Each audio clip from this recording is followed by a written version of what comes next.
Assalamualaikum warahmatullahi wabarakatuh. Salam sejahtera untuk kita semuanya. Di sini saya akan menyampaikan kesimpulan refleksi dari modul 1.1 Pendidikan Guru Penggerak, Filosofi Pemikiran Ki Hajar Dewantara terkait pendidikan dan pembelajaran. Sebelumnya, perkenalkan, nama saya Asri Widiarno MPD dari Pendidikan Guru Penggerak Angkatan 9 Kota Surabaya, kelas 256B. Saya dinas di SDN Sidotopo 1 48 Surabaya. Baiklah, kita mulai dari yang pertama, pemikiran Ki Hajar Dewantara tentang pendidikan. Menurut beliau, pendidikan memberikan tuntunan terhadap segala kekuatan kodrat yang dimiliki anak agar ia mampu mencapai keselamatan dan kebahagiaan yang setinggi-tingginya, baik sebagai manusia maupun sebagai masyarakat. Selanjutnya adalah dasar pemikiran Ki Hajar Dewantara untuk membawa kemerdekaan belajar. Yang pertama, pendidikan adalah tempat persemaian benih-benih kebudayaan. Untuk mencapai peradaban yang dicita-citakan, pendidikan adalah pondasinya. Itu mengapa pentingnya pendidikan sebagai tempat terbentuknya kebudayaan. Yang kedua, perubahan. Seperti tata surya selalu bergerak, demikian juga dengan kebudayaan. Kebudayaan tidak boleh statis, harus selalu bergerak. Upaya pemeliharaan pendidikan harus senantiasa bergerak sesuai dengan kodrat alam dan kodrat zamannya. Nah, nilai-nilai kemanusiaan merupakan esensi dari kebudayaan tersebut. Berikutnya adalah 3 kerangka filosofi perubahan menurut Ki Hajar Dewantara. Yang pertama, kodrat keadaan. Kodrat keadaan ini berkaitan dengan kodrat alam dan kodrat zaman di mana anak berada. Kodrat alam terkait dengan lingkungan sosial kultural di mana anak berada, dan kodrat zaman terkait dengan zaman di mana anak itu berada. Yang kedua, prinsip melakukan perubahan. Terdapat 3 asas trikon, yaitu 1. Kontinuitas, berakar dari budaya masyarakat. Artinya, pendidikan harus dimulai atau berakar dari budaya yang ada di masyarakat sekitar. Yang kedua, konvergensi, memanusiakan manusia dan memperkuat nilai kemanusiaan. Yang ketiga, konsentris, artinya menghargai keberagaman dan kemerdekaan orang lain. Yang ketiga, apa yang berubah? Yang harus berubah adalah budi pekerti. Budi pekerti merupakan perpaduan cipta, rasa, dan karsa. Secara arti, pekerti merupakan tenaga atau raga. Jadi, pendidikan harus dilaksanakan secara holistik dan seimbang antara cipta, rasa, karsa, dan raga untuk membawa kepada suatu kebijaksanaan. Berikutnya adalah kesimpulan dari dasar pendidikan filosofi pemikiran Ki Hajar Dewantara. Yang pertama, pendidikan adalah menuntun kodrat, kebahagiaan, dan keselamatan setinggi-tingginya sebagai manusia dan anggota masyarakat. Yang kedua, kodrat anak adalah merdeka dan bermain. Yang ketiga, pendidikan yang berpihak pada anak. Ada sebuah istilah bahwa guru menghamba pada anak. Dalam artian, guru dalam melaksanakan pembelajaran harus berpusat kepada anak. 4. Bukan tabula rasa. Teori ini menjelaskan anak bukan kertas kosong, melainkan lahir dengan kodrat yang samar-samar. Tugas kita sebagai pendidik adalah menebalkan garis samar-samar tersebut. 5.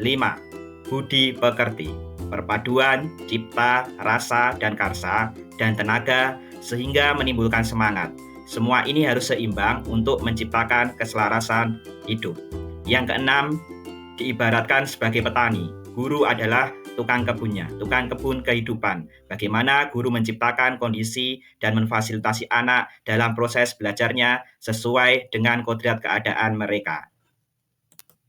Berikutnya adalah relevansi filosofi pendidikan Ki Hajar Dewantara dibandingkan dengan pendidikan abad 21. Yang pertama, Ki Hajar Dewantara mengajarkan bahwa pendidikan itu adalah menuntun kodrat anak sesuai dengan kodrat keadaan. Jika kita relevansikan pada pendidikan abad 21, hal ini berkaitan dengan bagaimana guru dan siswa dapat berkolaborasi, kritis dan reflektif, komunikatif, kreatif, dan inovatif. Kemudian yang kedua, tujuan pendidikan Ki Hajar Dewantara supaya anak mendapatkan keselamatan dan kebahagiaan setinggi-tingginya. Pada abad 21 ini, tujuan pendidikan adalah untuk well-being. Artinya, keadaan di mana anak memiliki rasa bahagia, kepuasan, tingkat stres yang rendah, sehat secara fisik dan mental, serta menjaga kualitas hidupnya lebih baik. Dari apa yang sudah saya sampaikan tadi tentang filosofi pemikiran Ki Hajar Dewantara, ada satu pesan kunci, yaitu guru dan murid berkolaborasi untuk menginisiasi atau menciptakan kedalaman spiritual, intelektual, dan sosial untuk mencapai keselamatan dan kebahagiaan sebagai manusia. Berikutnya adalah apa pengalaman baru yang saya pahami dari pemikiran Ki Hajar Dewantara tentang pendidikan dan pembelajaran. Ada beberapa hal yang dapat saya praktekkan di dalam kelas saya. Yang pertama, paradigma pembelajaran, bahwa guru harus berhamba pada murid. Artinya, ketika saya melaksanakan pembelajaran harus berpusat pada murid atau student center. Yang kedua, konsep menuntun. Menuntun menurut pemikiran Ki Hajar Dewantara, pembelajaran yang sebenarnya adalah menuntun anak sesuai dengan kodrat keadaan mereka, bukan banyak menuntut. Yang ketiga, dalam melaksanakan pembelajaran harus dielaborasikan terhadap kodrat keadaan siswa, kodrat alam, dan kodrat zaman.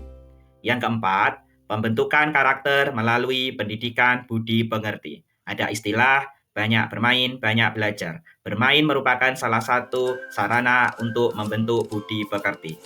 Yang kelima, konsep bahwa anak bukanlah kertas kosong, melainkan anak lahir dengan kodrat yang samar-samar. Bagaimana tugas kita sebagai guru adalah menebalkan garis-garis tersebut dan menyamarkan hal-hal negatif yang ada pada diri anak. Yang terakhir adalah bagaimana proses penerapan pembelajaran menurut pemikiran Ki Hajar Dewantara jika saya terapkan di kelas. Saya mencoba melakukan pembelajaran yang berpusat pada siswa, sesuai dengan kodrat keadaan siswa. Hal pertama yang saya lakukan adalah melakukan asesmen awal untuk memetakan kemampuan awal anak dan gaya belajar mereka. Dari hasil asesmen tersebut, saya merancang kegiatan pembelajaran terkait konten, proses, dan produk. Pada saat akan memulai pembelajaran, anak-anak saya ajak berdiskusi bersama, membuat kesepakatan kelas. Anak-anak saya minta mengungkapkan pentingnya mempelajari materi yang akan saya sampaikan. Anak-anak juga saya minta mengungkapkan harapan-harapan kegiatan pembelajaran nanti seperti apa. Kegiatan-kegiatan apa yang akan kita laksanakan. Anak-anak yang memiliki tipe belajar audiovisual, saya berikan video terkait materi yang akan dipelajari. Anak-anak yang memiliki gaya belajar kinestetik, saya coba untuk bermain peran. Hal ini juga saya coba kaitkan dengan produk yang akan dihasilkan anak nanti setelah selesai pembelajaran. Itu tadi kesimpulan dari hasil refleksi modul 1.1 tentang filosofi pemikiran Ki Hajar Dewantara terkait pendidikan dan pembelajaran. Terima kasih sudah menyaksikan. Assalamualaikum warahmatullahi wabarakatuh. Salam sejahtera untuk semua.